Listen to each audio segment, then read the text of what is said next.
mukama waffe yeebazibwe baniriza mwenna mu kifo kino nga tuze okusanyukirako wamu kubanga kati tetuli mu kumoningira Messi naye tuli mu kusanyuka olw'obulamu bwe. Mbebaza mwenna mwebale kujja.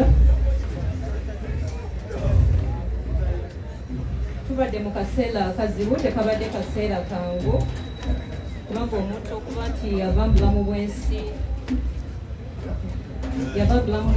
omwezi oguwedde ne tusobola okuba nti tugenza okumufuna nga wayiseewo omwezi mulamba n'ennaku nga 5, tekibadde kyangu kyetubadde tuyitamu, naye twebaza Mukama ate era ne neebaza mikwano gye gy'abadde awangala nagyo mu America okuba nti basobodde okusonda ssente ne basobola okumukomyawo wano.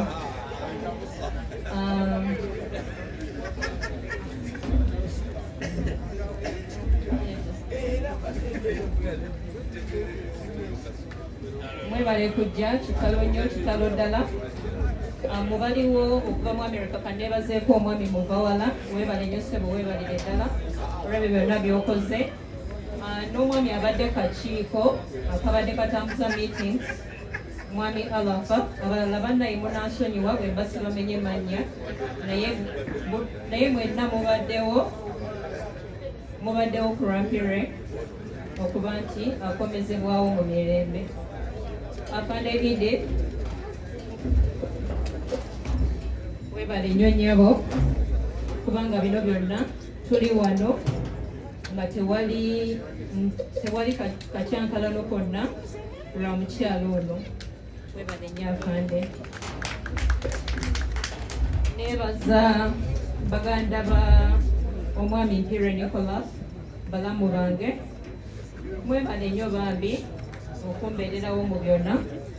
Tebandekeredde okuva omwami lwe yava mu bulamu bw'ensi, babaddewo era mbeebaza olw'ekyo. Mukama abampeera omukisa, omwoyo gwa Messi Mukama gulamuzisa, be yasobya mumusonyiwe kubanga buli muntu asobya. Nenzirima Patrick nga kitalo nnyo kya bbaawo omukyala